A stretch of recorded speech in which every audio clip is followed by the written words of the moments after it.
Hi, good morning, everybody. A very warm welcome to you all for the webinar organized by GEM Atlas. Today's webinar will be conducted by Ms. Keta Kurkute, AVP of Forex Risk Advisory at McLeod Financial Services. We are very thankful to Ms. Keta for conducting this webinar for us. Now I hand over the presentation to her to take it forward from here. Thank you.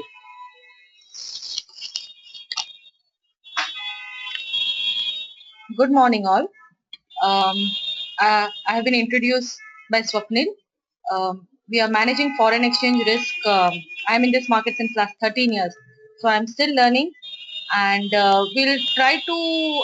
The main purpose of this presentation is to give you a structured manner in which you can manage foreign exchange risk. If you have any questions, please park those at the end. You can type it in your question panel. We can answer them at the end of the session. Let's move ahead and let's understand what are the risks that we run on the currency part and what are the various ways in which we can manage those. Different types of risk. Any business has different kind of risk. There are internal risk, external risk.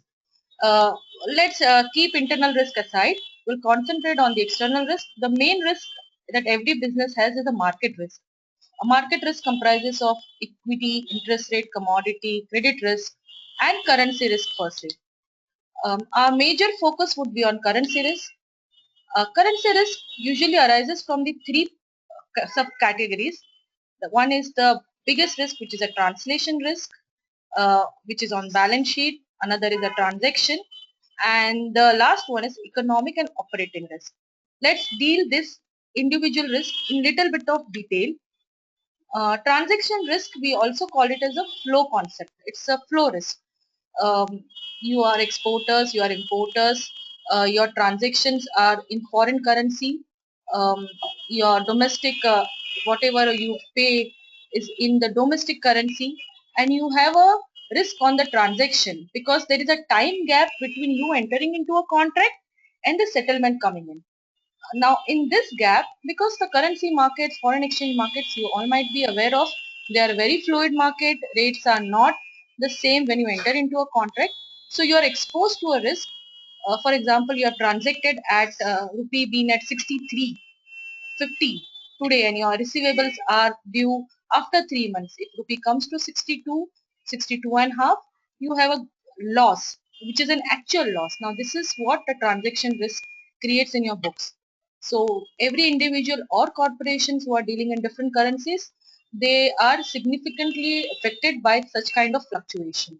So this risk is more associated with a cash flow, and that's why it directly hits your P&L, and which is why one should always manage this risk proactively. Next will come with translation risk. Much cannot be done with this kind of risk because it's a stock concept. It is usually on the balance sheet kind of movement because you have a subsidiary or you have you are a parent company having subsidiaries overseas. You have some equities there, you have some liabilities or assets you have created. At the end of the balance sheet date, you are translating all those in your own books. You are consolidating balance sheet. There is a kind of mismatch because year on year currencies move. There could be a profit or there could be a loss. So it affects your balance sheet rather than on your profit and loss. There are ways in which a translation risk can be taken care of, but there is huge cost associated with it. And many of people see it is usually you have to trade off between two. Either you can take care of cash risk or you can take care of this translation risk, that is a balance sheet risk. So balance sheet risk usually much cannot be done. It is not actually a cash risk. 1 year you might show because of the currency movement you can show a huge balance sheet profit, balance sheet, and next year your balance sheet might get affected. So we can deal with it, but not large can be done about this. The next and the most important is the economic or the operating risk. This risk is associated with changes in the exchange rates or the local regulations, RBI regulations. They are changing.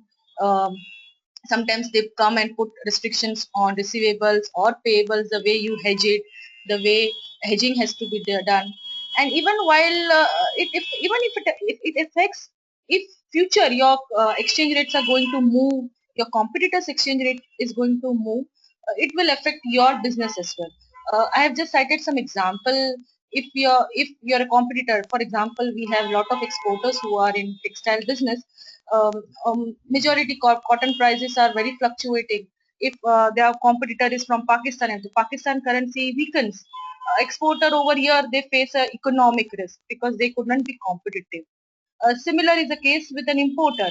If your currency, if you're some person from Korea, he can cancel all imports from USA if his currency weakens. So you have an operating risk, which is an ongoing risk. Now one has to be very careful in dealing with an operating risk, because it is like what will happen when nobody knows. Uh, Majority of we have seen the Greece episodes, recent Greece episodes happening since last 2-3 months in the market. One has to be proactive in managing this risk, and this risk is significant because it has a direct impact on your future business. So, economic risk, many people say, okay, why to take care of the economic risk? But I'm not an exporter nor an importer. See, exporter, importer, if your local currency appreciates or depreciates, you have to take care of this risk. But I'm a local guy. I produce domestically. My market is also domestic. Why I need to take care of this risk, or why I need to even think of it? But you are an Indian importer now. We are facing a stiff competition from China. If rupee appreciates all of a sudden, the guy who is manufacturing it, he might shift. The other person might shift on imports. He might import from China, and your pricing won't be that effective, and you will be out of business. So even you have to take care of that also. You have to manage it accordingly. How you can improve on that. So economic risk, one has to be careful about it. So here comes how to manage this risk. For this risk is globally. You all must be aware of. Um, Thanks to our governor who has managed our currency very well since last 2 to 3 months, there is not much volatility being seen. But if you are trading in cross currencies, if you are in euro, you are in pound or in Japanese yen, you might have seen immense volatility since last 2 to 3 months. So there is a global exchange, foreign exchange market, which is the total turnover is totally on a speculative. Hardly 5% of the turnover comes from trade. So you are subject to the speculative element. Being in India also, because they will take some speculative element and you are affected by it. The volume in this market, basically around 25 to 30% is on the spot market, which is the T+2 market. Majority is from the forward market, because as I said, you need a time frame. There is a risk on the time gap between you entering into a contract and your receivables coming. So majority people trade on forward, because then only you will make money on the forward market if you're in a speculative market. Still, US dollar is a predominant currency of this trade. Around 87 to 90% of the trades are happening in US dollar. Every currency has been traded against dollar. Uh, it is an OTC market, over the counter market. There are exchanges, but globally, the exchange volumes are very less as compared to the OTC market, and it's an electronic market. You never know who is going to buy from you the same dollars which you have sold, and where people sitting in Cayman Islands, people sitting in Japan, they trade. So nobody knows who is the actual buyer or a seller, and hence this market is very, you can say, active, uh, very fluid. Even a small note or a small news can change this market in a big time. So you need to manage risk. Now we come to our core topic on managing risk. Foreign risk management has become very important nowadays, not only in respect to your accounting purpose or for balance sheet, but also from the cash point of view. Because we are a global economy, everybody is exporting, importing, we are importing, you guys are importing, you are adding value to that, you are exporting the same thing, you are subject to two risks. So any movement on export import or even on interest rates, because a lot of people are borrowing in foreign currency because of the US interest rates on the bottom. So you need to manage both this risk, and an effective foreign exchange risk management has a structured manner. You should not do it in a haphazard manner, because that will reap benefits, but the benefits would be for a short term. So it goes through a very structured manner. You have to identify the risk, you have to analyze those one, you have to now put controls on those risks. And if you see that you are going wrong somewhere, you have to correct it yourself. and because that will give you a considerably, you will be there in the market, you will manage the risk effectively over a longer period of time rather than for short term. Now an exposure, first thing people say, okay, you are exposed to risk. So what is an exposure for foreign exchange? Exposure can be anything. Exposure is when you make a contract with your buyer or your seller. um, you are transacting with him, you are considering an exchange rate when you are entering into a contract, even that becomes an exposure. You are making some annual operating plans, you are projecting something, okay, you will be doing this much of business, even that is your exposure. Any contingent cash flows, you have a good because of the currency of depreciation or appreciation, you are better than your competitor in the globally, and suddenly you get a good business, even that is a contingent cash flow, so even that is a kind of an exposure. So one has to see what kind of exposure or cash flows which can be termed as exposure. So one is your contracted cash flows.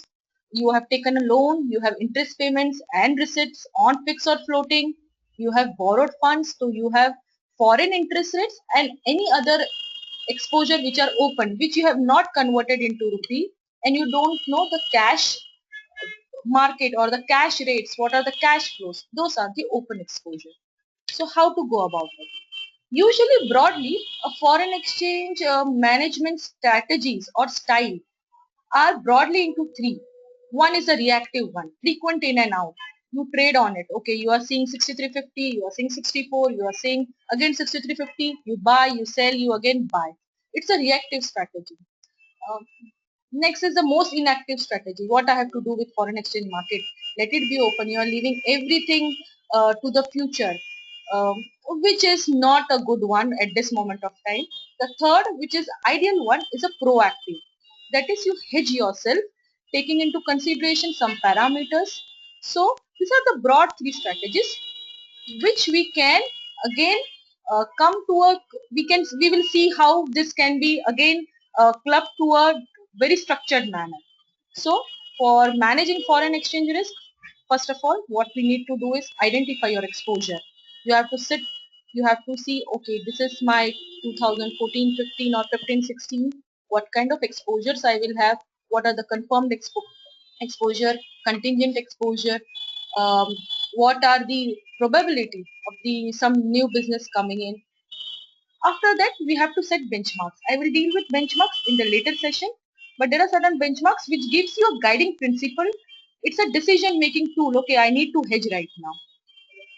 Once you do that, you have to monitor the exposures vis-a-vis your benchmark. Um, there is something which we have, a benchmark is nothing but a parameter which tells you, okay, I am comfortable to be open at this rate. You have costed your product at 63.50.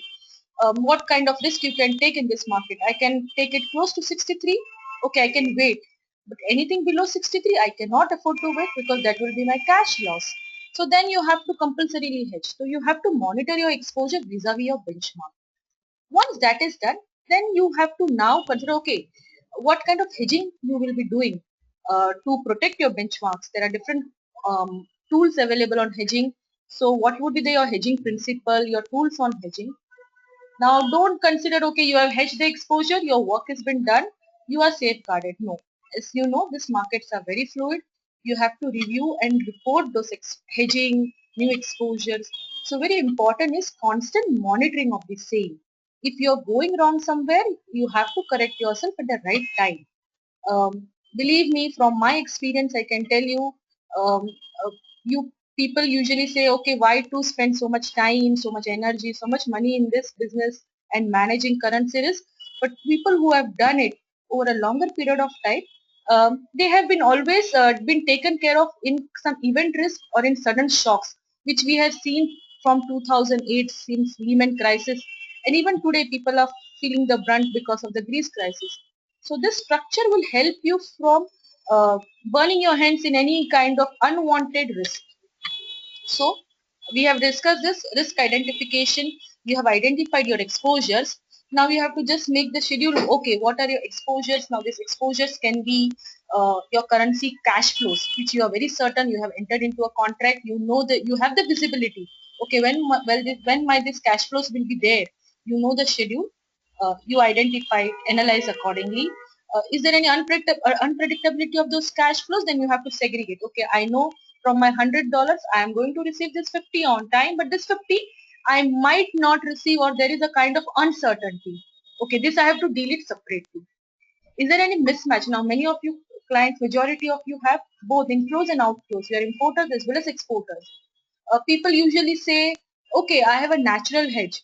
But to be very frank with you, there is nothing, no concept as natural hedge unless you make a payment on the same day, same time. Um, if your currency is right now, what we are seeing is since last 2 3 days, there is hardly any movement in dollar rupee. In such kind of market, if you are making inflow outflow on the same time or with a mass mismatch of some 1 or 2 hours, it is okay. But if your volatility increases, if there is a movement of some 40 paisa, then this principle will not work. So inflow outflow match, even the time mismatch. Okay, I'm going to receive some few $100,000 this month, and I have to pay so much of this dollar, but the time is not on the same days. So in, given the volatility in the market, if markets are volatile, so these principles will not work. So now you have identified the risk, you have analyzed it, and you have kept it in different baskets, and then you will see, okay, how I will deal with this kind of risk. So the way I discuss it, we have a broad approaches or strategies. We'll come to how usually corporate manages this risk. What are the usual approaches of corporates in India? See, these are the five major, approaches by corporates. One is people say, okay, I will fully hedge. There are many companies, majority in commodities and all, whose margins are very tight. So whatever they contract, they fully hedge. They cover 100%. Some people say, okay, why I need to hedge? No hedge, there is nothing. 1 year I will make profit, 1 year I will make loss. It's a zero sum game, so why to hedge?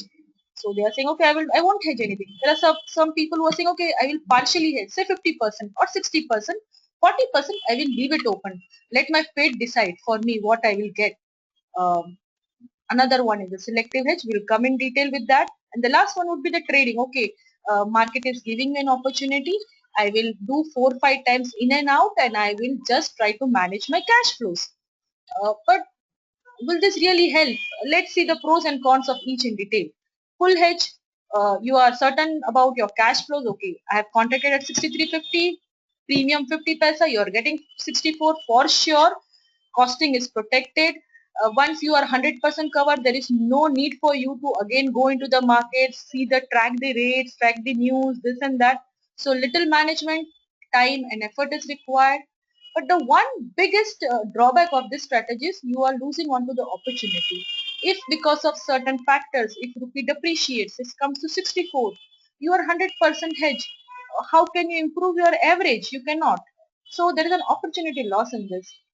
This strategy is too conservative a strategy which is not viable for all kind of industry. Industries whose margins are very tight, whose receivables they don't have a time frame. Okay, they are going to get money in 15 days. This looks comfortable, but it's a conservative strategy. No hedge, it's a most speculative strategy. Let me tell you, people feel that okay, by doing nothing, I'm in a zero sum game.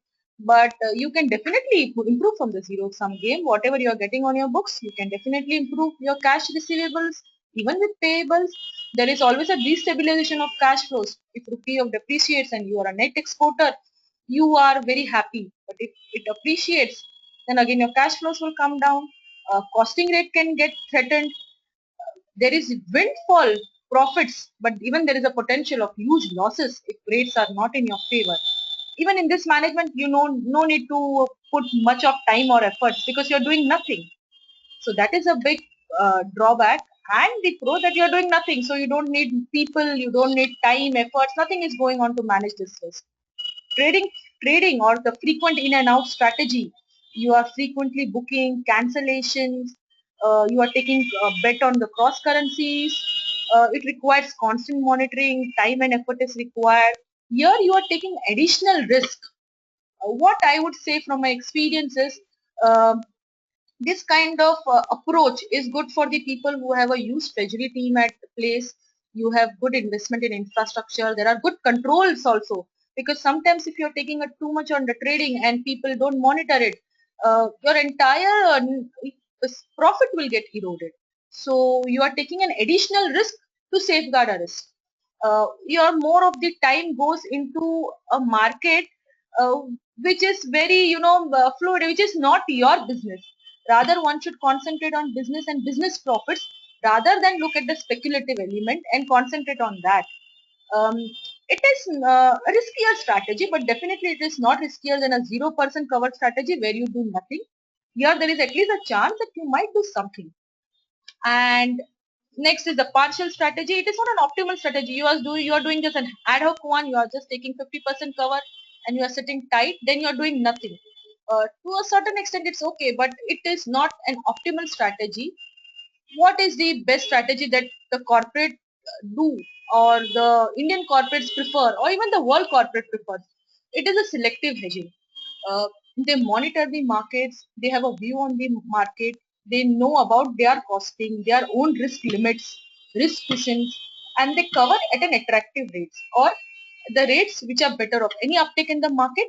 You take a call. It's a discretionary management where the entire management or the treasury, they take a call. Okay, if this is a rate, we'll do this. If this is the thing, we'll just cover up our risk.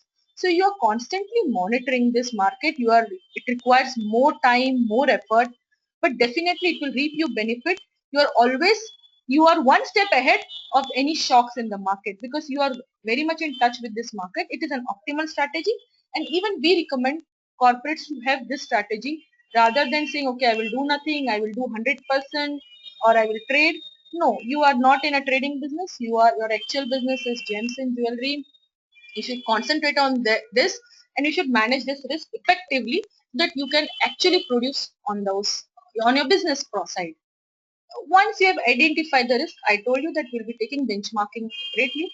What is benchmarking? Actually, it is nothing but it's a simple exercise wherein it's a decision making tool. It's a number or it's a figure which tells you, okay, I need to hedge my exposures at this level. I can take a risk beyond this level, or I cannot take a risk beyond this level. So while deciding, benchmarking differs from industry to industry. I have worked across the industry. We have benchmarking for different industry, be it gems and jewelry, be it consumer goods or the capital goods.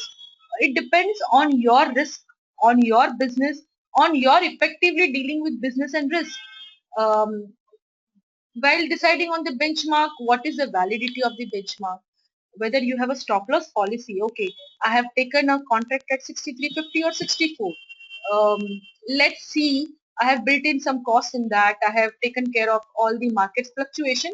I can wait in this market up till 63 or 63.20, but beyond that my profits will get eroded. That's a cash loss. So it's a stop loss policy for me. Beyond that, I will at least hedge 50% or 80%, whatever it is, whatever your system per se is. There are errors, market, system, execution, how you will execute your benchmarking, what are the system, what are the MIS in place. There are different methods of arriving at benchmark. That I said, everything will differ based on your business model. But it is the most important uh, tool in decision making. And one should always remember, if you have a trading portfolio, if you are considering forex as a trading per se, please consider this differently, because even RBI is not very comfortable in taking huge bets on trading portfolio. Even banks are now not they are dissuading clients from taking any current trading kind of thing.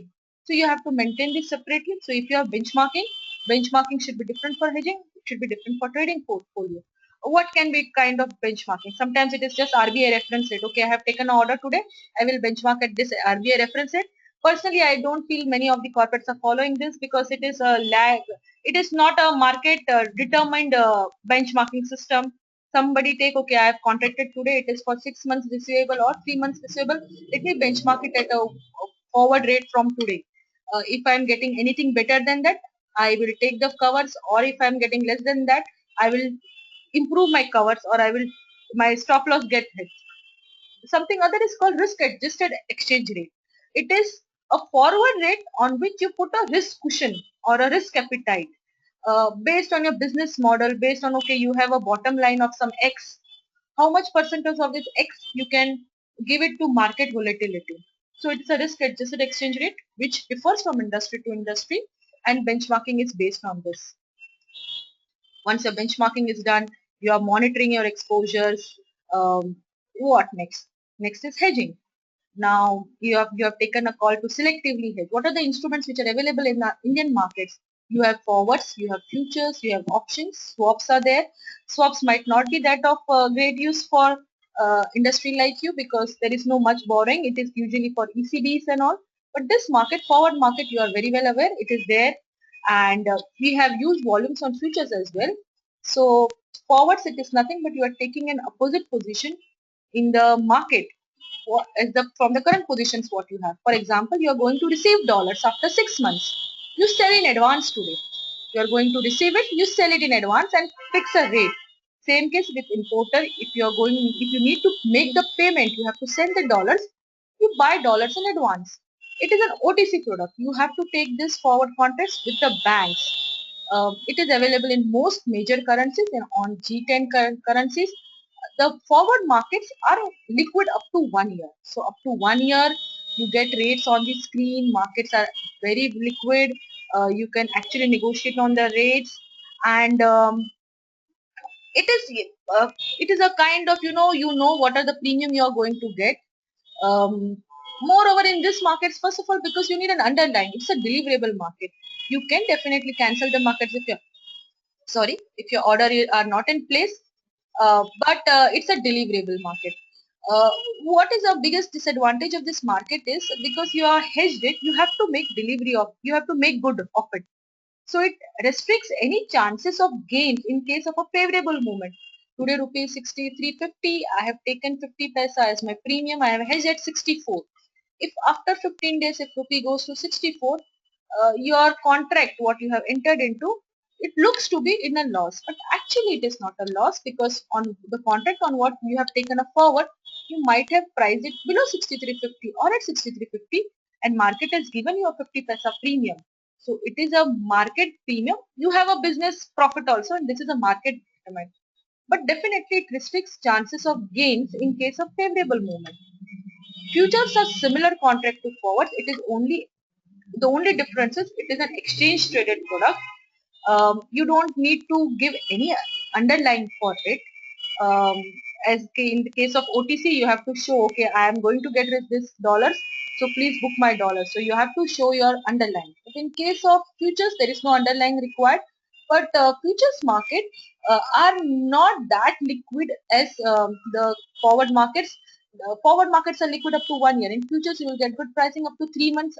Beyond 3 months, it goes down a little bit even for the in case of options. Here the main thing is you require to maintain margins. Your daily NPM has been seen. So you are out of the money, your broker will ask you, your exchange will ask you to maintain the margins. Here the size and the maturities are standardized. Okay, in case of forward, you are going to receive your dollars on 19th, 20th of the month. You take a contract, you deliver it, but in futures, that is not the case. The size and the maturity is fixed. So you don't get that flexibility. And even this is available for major currencies against dollar, INR. So we have, in case of OTC, you can take a euro dollar contract. In case of futures, you cannot. You have to take a euro INR contract. So that is the shortcoming of this. But definitely these things are there and people are hedging in futures market as well. Next thing is option. Now people, when you say a word option, people gets frightened because of the 2008 episodes where majority of the corporates in India have taken lot of structured options and they have burnt hand. But options are not that bad if you take a plain vanilla option. It is a most effective tool of managing risk during uncertain times. When you don't know where the rupee might be, okay, today rupee is at 63.50. Your receivables might be in 6 months. 6 months premium is something close to 1 rupee, 1 rupee 20 paisa. But you don't know. You have a good hope that okay, things will not work in a better way because of some interest rate factors in US, and dollar could rally and rupee could go to 65. What you will do? You will take a simple plain vanilla put option, which will protect your downside. It will give your upside open. So plain vanilla option is good. Structured options, if you take, you need to manage it very effectively. Otherwise, they are a dangerous tool one should have in their kitty, because if you just take it, if you don't monitor it, if you don't manage it effectively, it can give you higher risk than what risk you are carrying on your books. So you have different types of option, plain vanilla. Again, this is an OTC. You get options even on exchanges. They are the plain vanilla put options or call options. But the volumes or the flexibility is only up to 3 months. Beyond 3 months, nobody is taker. You don't get people to buy or sell on both the sides. So in OTC market, you can get up to 6 months or 1 year. So now you have hedged your exposure. What has to be done? Now a treasurer or a person who is managing the risk, he has to maintain a detailed MIS of all the FX transactions. He has to monitor the MTM value for your purpose at least monthly. Okay, I have taken contracts at this rate. Whether you are going wrong, whether there is any big profit, what is the validity of the benchmark? You have to compare your benchmark also with your MTM. Okay, I have benchmarked it at 63.50. I've had something at 64. I've had something at 64.50. Are your average improving in your benchmark? So you have to now come with profitability versus the benchmark rate.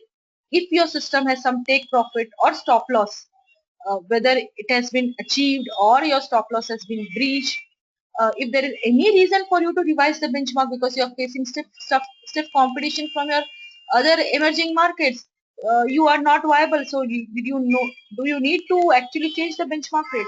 So this MIS is very important. Your job does not end at hedging. This monitoring is required for you to take any corrective steps because the markets have now become very dynamic, very volatile. This what we discussed was the external exposure management techniques. There are some internal exposure management techniques which are there, but all the corporates does not have an opportunity to use this internal exposure techniques. Some might be pricing. While pricing only, you consider the cost of hedging in the product. Everybody does not have the liberty to do that because of the stiff competition. But if you have, you can always factor in a cost of hedging. Can you have the choice of invoicing currency? Okay. Usually people say under other industry, okay, I will export in stronger currency, I will import in weak currency. Uh, but not all the corporates will have this kind of leverage where they can actually say to a buyer or a seller, okay, I will do this.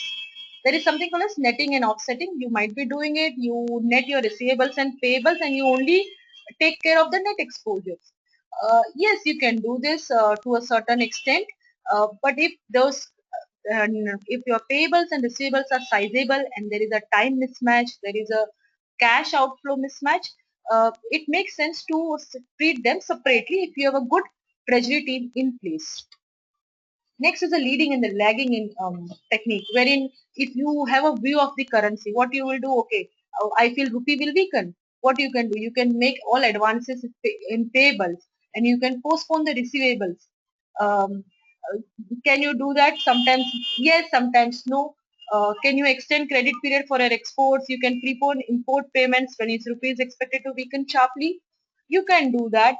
Sometimes now, for example, right now your market, dollar rupee market is giving you a very high premium, which is close to 7%. So you play on this interest rate differentials. You make imports on a smaller date, you take exports on the longer date so that you can receive those premiums. Last thing is asset liability management. This is a kind of a translation risk which you can take care of. You borrow in a currency which you have assets or receivables and you manage it. For example, you're an exporter, you take an ECB. So it becomes a hedge against your export.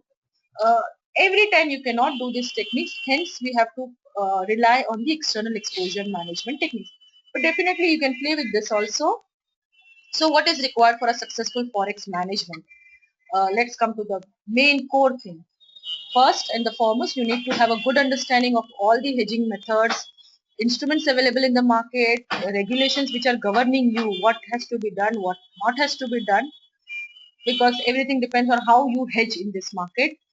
For hedging, you require sufficient and the relevant timely information on the forex market.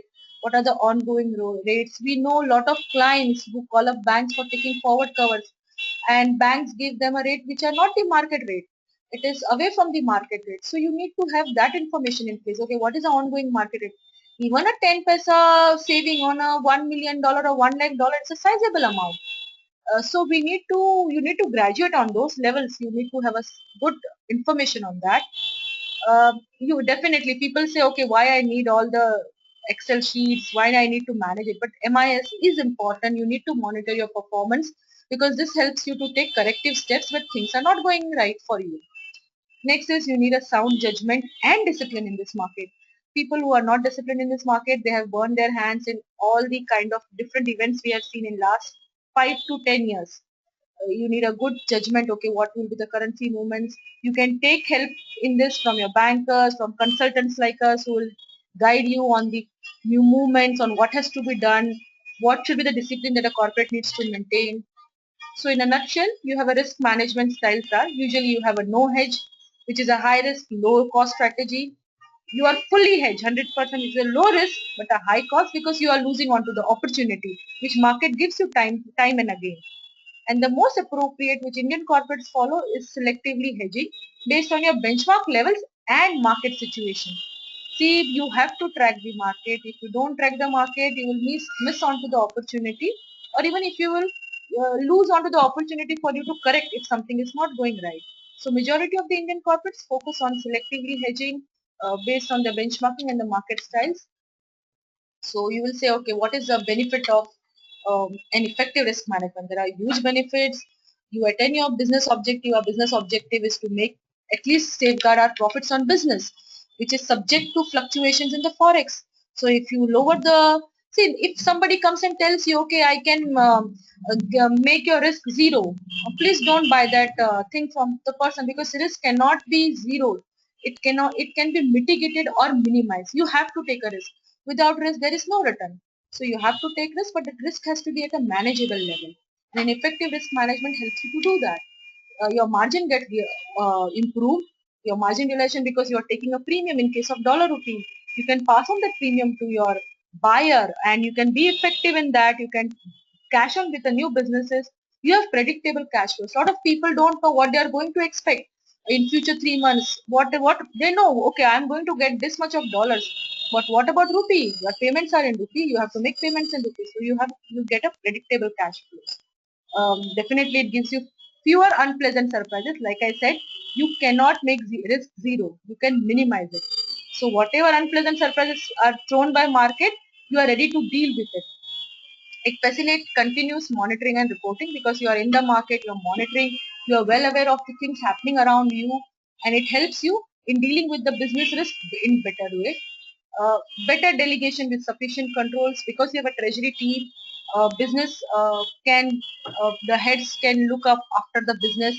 They have controls on what is happening. They have a different team monitoring it.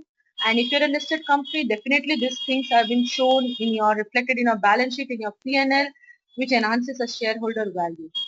Uh, in a nutshell, it is the important thing happening in the markets because of so many events in last few years, and one cannot ignore foreign exchange risk because it affects your balance sheet, it affects your P&L. Leave that aside, it affects your cash flows in a significant manner. So one has to manage this very effectively. People like us, consultants, we have over a broad base of clients from different industry. We help them in dealing with it. At least you know your business structure. We guide them in managing it in a better way. So I think so. I have covered on the macro level on this. If you have any questions, we can take it from the question panel. Thank you so much.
We can take. You can just see the question. And Who we has can. asked? And you can answer. Okay. Okay, Satvik, your first question is what is hedging? Um, Hedging is nothing but protecting. Hedge is what the fence we have to our house. It is nothing but it is a hedge. You take a protection against some unwanted things happening in the market. So hedging is nothing but taking a tool which will protect your cash flows. You are taking forwards, you are taking futures, you hedge it. You have exports, you want to protect it. That is nothing but that is simply called as hedging. So I think I have answered your question. It is nothing but a protection what you take. The insurance policy what you take, it is nothing but a hedging instrument. So what is applicable on you at an individual level, the same is applicable to you at a corporate level. Next question, Latish, how to identify and set the benchmark for FX? Like I said, it will depend on business to business. Uh, you have to consider the costing for yourself. You have to see for this. You have to be in touch with your consultants, the people who are guiding you in this, because they will know your business risk well. Because they know the industry people, what is going on in the industry, and they will set a benchmark for you. They will guide you. Okay, you can consider this as the benchmark, but identify and setting of the benchmark will depend on both your internal thing as well as what is happening from the external markets. So I believe for this you need to take help from your consultant, where they can guide you in a proper manner. Um, can you share some this?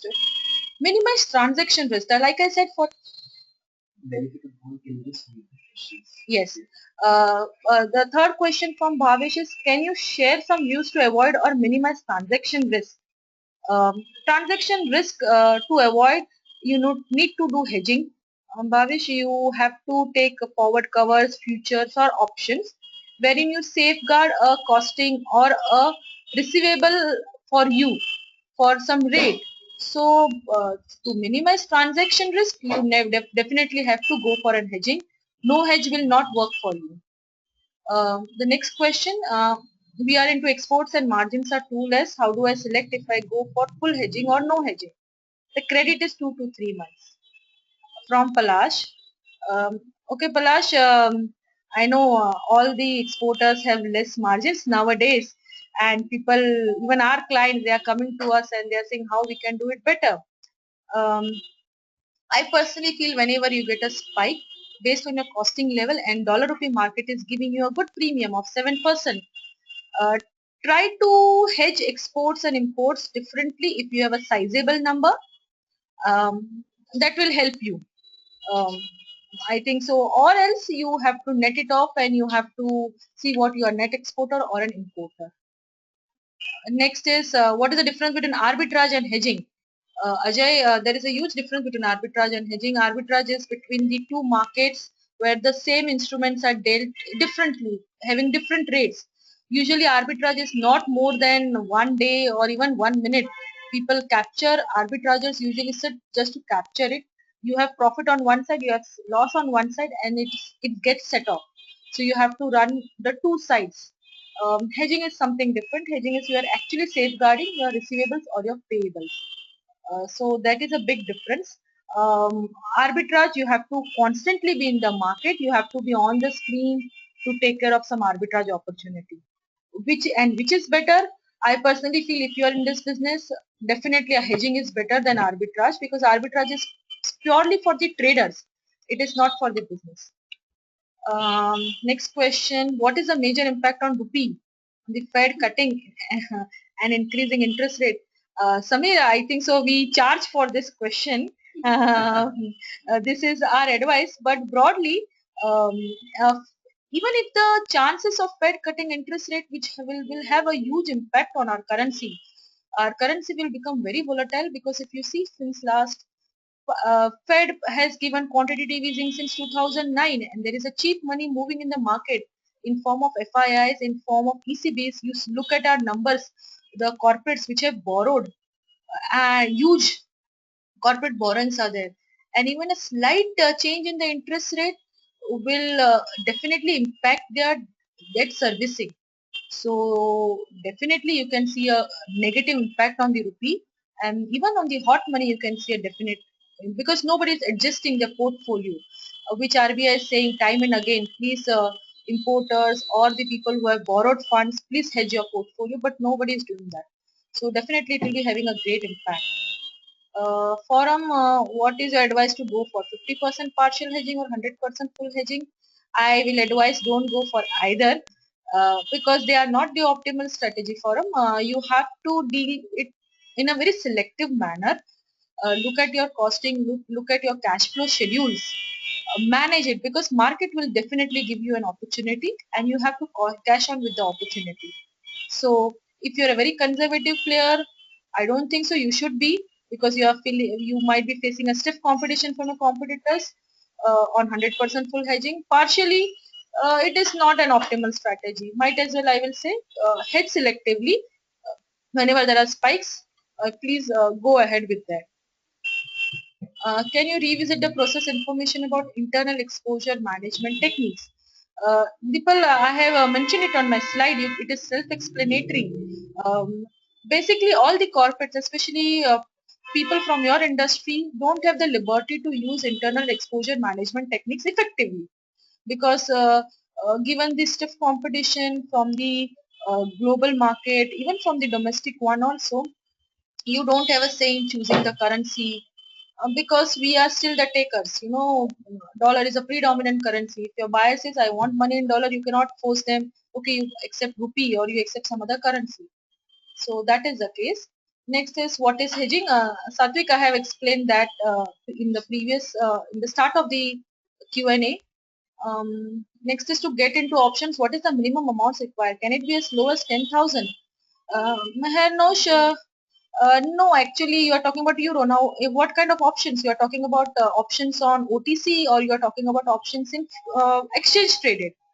In exchange traded, the minimum contract size you have to check up there. It is close to $1,000. So you have to check up with that. On OTC, no, you cannot do with 10,000. That is not a marketable lot, and no banker will give you the pricing for that. What are the alternatives available to companies to hedge against the forex exposure? Um, People, I have explained that available to companies to, you have different instruments, you have different principles, how to manage risk also. So that I have already explained.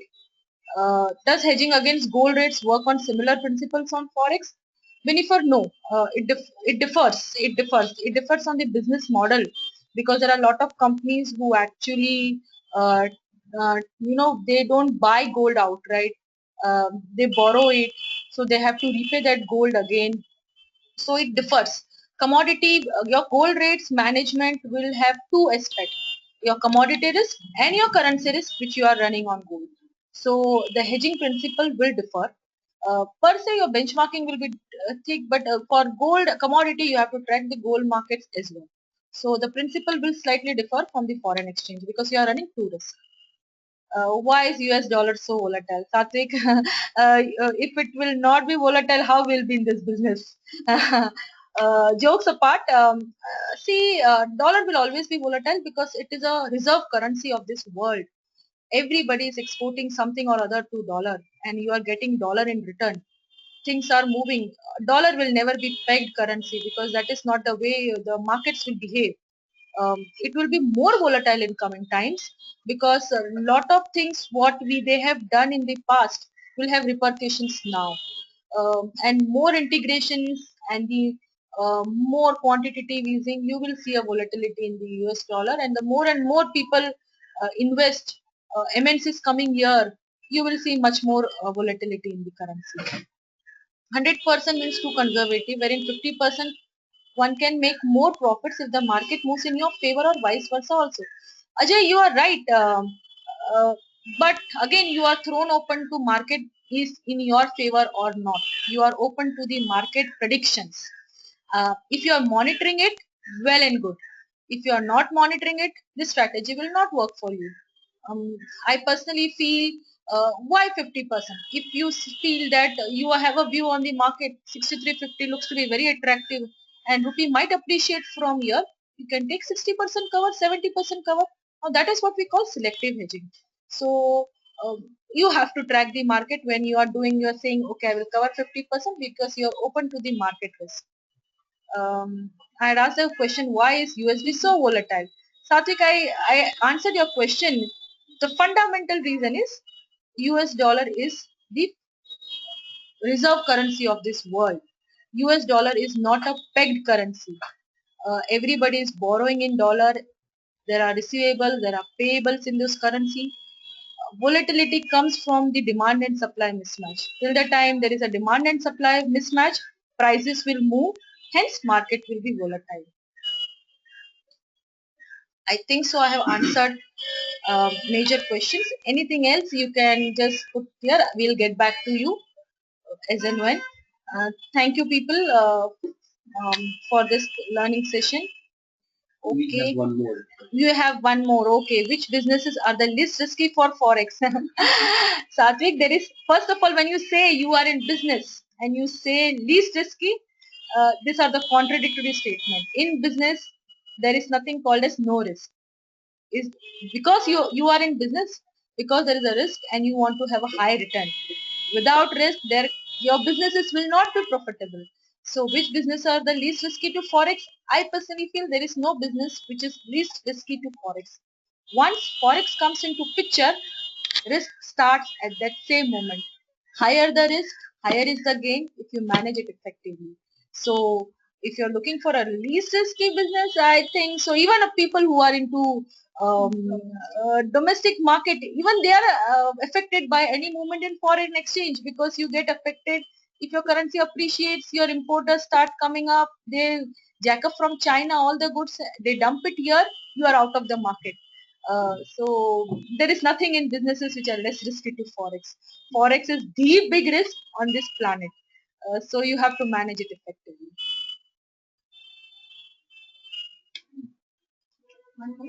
No, thanks, Mom. Thanks, Satvik. Thanks. Okay. Now that we have covered up all the questions and the presentation that we had for the day, I would personally thank on behalf of Gem Atlas to Ms. Keta and MetLife Financial Services for conducting such an informative webinar for all of us in the industry. And also thank you everybody for being such a interactive participants and asking questions and clearing your doubts so that we manage our forest risk properly into our business. Also, a small request to everybody, if you can share your feedback about the webinar post the session, that will there will be a form appearing on the screen, and we would like to hear from you. How did you feel about the webinar today? You can also become a member of Gem Atlas and also get more information about Gem Atlas by simply logging on to www.gematlas.com, or you can email us to infoinfo@gematlas.com, and the contact numbers are also appearing on your screen. So in case if you need any further information on the webinar, about this webinar or the upcoming future webinars, and also some information about what Gem Atlas is, you can contact us on the following numbers. It was a pleasure having you all on the webinar. Thank you so much for attending this.